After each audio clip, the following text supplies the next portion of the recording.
이번 문항 답변 드리겠습니다. 아프리카 속담에 온 한 아이를 기르기 위하여는 온 마을이 신경 써야 한다라는 말이 있습니다. 이러한 관점에서 마을 교육 공동체는 더욱 강조되고 있습니다. 따라서 저는 학교와 지역사회를 연결할 수 있는 방법 두 가지를 제시하겠습니다. 일단 서원은 괜찮습니다. 아프리카 속담을 인용을 해서 마을 교육 공동체와 관련지어서 짧게, 간단하게 서원을 들어간 건 괜찮고요. 그 다음 또 이어서 볼게요. 첫 번째, 대학과 연계하겠습니다. 대학과 연계를 한다면 대학생과 고등학생 간의 멘토-멘티 관계를 형성할 수 있게 될 것입니다. 우선 여기 첫 번째 방안을 잘 제시는 해주셨어요. 그런데 문장이 두 문장으로 나뉘어져 있죠. 그리고 사실 이 두 문장에서 핵심 요지는 뒤에 실려 있어요. 대학생과 중고등학생 간의 멘토-멘티 형성. 이게 방안을 제시한 거잖아요. 그런데 방안을 제시할 때는 두 갈식으로 말을 해주는 게 듣는 사람 입장에서 좋습니다. 이 사람이 무슨 말을 할 건지 단번에 직관적으로 알아들어야 평가자들도 채점하기도 좋고, 그리고 어떤 말을 앞으로 이어나갈 건지 예측하기가 좋거든요. 그래서 이 부분을 고친다고 하면은 첫 번째, 대학과 연계하여 우리 학생들을 멘토 멘티 관계로 연결해 주는 것입니다. 이렇게 한 문장으로 만들 수 있으면 더 깔끔하고 보기 좋을 것 같습니다. 이러한 멘토-멘티 관계를 형성했을 시에 두 가지의 장점이 있습니다. 첫 번째, 정서적인 측면에서 학생들은 자신의 진로를 고민할 수 있을 뿐만 아니라 어른들에게는 말하지 못했던 개인적인 고민을 말할 수 있으면서 정서적으로 안정감이 생길 수 있습니다. 네, 여기서 잠깐 잘랐는데, 사실 첫 번째, 두 번째 해서 이런 멘토 멘티 관계를 형성했을 때 장점을 말씀을 해주셨어요. 그런데 문제의 요지는 장점을 말하라고 하는 건 없었거든요. 가볍게 장점을 언급할 수는 있겠지만 사실 제일 중요한 거는 문제에서 물었던 거, 학교와 지역사회를 연결할 수 있는 구체적인 방안이잖아요. 그러면 구체적으로 이 멘토 멘티 관계를 어떻게 운영할 것인지에 대해서 선생님만의 방안을 말씀해 주셨으면 더 좋을 것 같거든요. 그래서 한 가지 제안을 드리고 싶은 거는 어떤 방안을 제시했을 때는 그 방안에 대한 사례라든지 예시라든지 현실적인 적용 방안 이런 것까지 선생님들이 면접 이론 공부하실 때 좀 생각을 하시고 이걸 답변에 녹여내는 연습을 많이 하셔야 됩니다. 면접에서 고득점을 받으려면 이런 부분들이 얼마나 더 잘 나타나느냐, 그래서 면접관들한테 좋은 인상을 주냐, 어떤 울림을 주냐, 여기에 따라서 점수가 달린다고 저는 생각하거든요. 그래서 현실적인 그런 적용 방안까지도 꼭 생각하시고 답변에 녹여보는 연습을 하시면 좋겠습니다. 이와 관련해서는 저도 답변을 한번 수정해서 만들어 봤거든요. 이건 조금 이따가 다시 보여드리도록 할게요. 두 번째 방법으로는 기부 릴레이 프로젝트를 실시하겠습니다.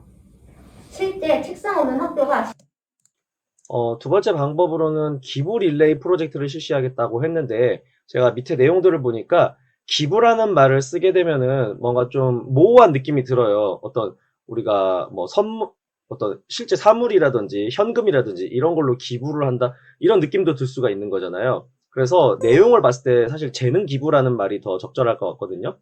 방안 제시할 때 평가자들이 오해를 하지 않도록 명확한 용어로 좀 표현을 해주시면 좋겠습니다. 실제 책상 없는 학교가 실천되고 있습니다. 이러한 책상 없는 학교는 동네 어르신들이 학생들을 위하여 자신의 재능을 기부를 하는 것입니다. 제가 이 책상 없는 학교가 정말 있는지 찾아보니까 있긴 있더라고요. 그런데 홈페이지 들어가서 보니까 이 마을 교육 공동체 일환으로서 운영되고 있는 이 책상 없는 학교는 교육 서비스와 노인 일자리 사업이 이제 병행이 되고 있는 거였더라고요. 그래서 어, 어르신들을 교육 현장에 불러들이는 것도 맞는데 사실 뭐 돌봄교실, 도서관, 뭐 꿈의 학교, 마을 생태체험장 이런 다양한 교육 서비스도 있으니까 이런 부분까지도 언급을 해준다면은 답변에서 좀 더 풍성한 내용이 채워질 수 있지 않을까 싶고요. 자칫 잘못하면은 이 실제 책상 없는 학교는 동네 어르신들만 재능을 기부하는 어떤 그런 서비스로만 보여질 수 있잖아요. 그래서 실제 기관을 언급할 때는 그 기관의 목적 프로그램을 총괄적으로 언급을 해주시는 게 더 객관적이고 바람직할 것 같습니다. 학생들은 어르신들의 재능을 기부받은 것을 다시 마을에 재능을 기부를 하는 형식으로 이루어져 있습니다. 이러한 방식은 학교 안에서의 교육뿐만 아니라 학교 밖에서도 배움이 실천될 수 있는 교육입니다. 저는 교육이 암과 삶을 연결을 해야 한다고 생각합니다. 따라서 이러한 마을 교육 공동체를 실천한다면 학생들의 배움은 더욱 성장할 수 있을 것이라 저는 예상을 하였습니다. 네, 뒤에 이제 맺어주는 말까지는 괜찮은데 내용에 있어서 빈약함이 없지 않아 있죠. 그래서 구체적인 방안을 제시하라고 했으니까 이런 실제 책상 없는 학교에 대해서 언급을 했다면은 그것을 학교 차원에서 정말 어떻게 더 구체적으로 활용할 것인지에 대해서까지도 언급을 해줬다면은 더 좋은 답변이 될 수 있었을 것 같습니다.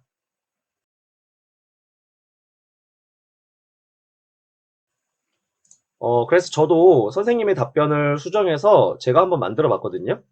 일단은 첫 번째는 거의 비슷해요. 아프리카 속담 인용해서 이렇게 서원을 만들어 준 거, 여기는 거의 같습니다. 이제 여기 방안 제시부터 같이 보면은 일단 첫째, 선배 동행을 실시하는 것입니다. 그래서 이거에 대한 설명이 필요하겠죠. 배경이나 근거가. 최근 경기도교육청에서는 경기도 초중고 졸업생을 멘토로 임명하여 학생들을 연결해주는 사업을 진행하는 것으로 알고 있습니다. 이러한 사업을 활용하거나 교사들이 직접 배출한 졸업생을 멘토로 이어준다면 이 또한 선배 동행이 될 수 있을 것입니다. 하고 설명을 해주고 있죠. 구체적 방안을 제가 좀 더 신경 쓰면 좋겠다고 했잖아요. 이 부분을 같이 볼게요. 이러한 선배 동행에 대한 실질적 운영 방안에 대해서 더 말씀드리겠습니다. 저는 선배 멘토들을 학업, 진로, 정서적 지원 파트로 나눠서 각각의 전문 멘토를 섭외할 수 있도록 하겠습니다. 이렇게 한다면 학생들은 필요 영역에 따라 시기별로 돌아가면서 다양한 영역의 멘토 지원을 받을 수 있을 것입니다. 가령 학업 멘토에게는 자기주도적 학습 역량을, 진로 멘토에게는 진로 설계 역량을, 정서적 지원 멘토에게는 심리적 안정감을 받을 수 있을 것입니다. 그리고 이제 이렇게 마무리해줘야겠죠? 이렇게 분야별로 선배와 만남을 이어갈 수 있다면 우리 학생들은 삶의 다양한 측면에서 총체적인 성장을 도모할 수 있을 것입니다.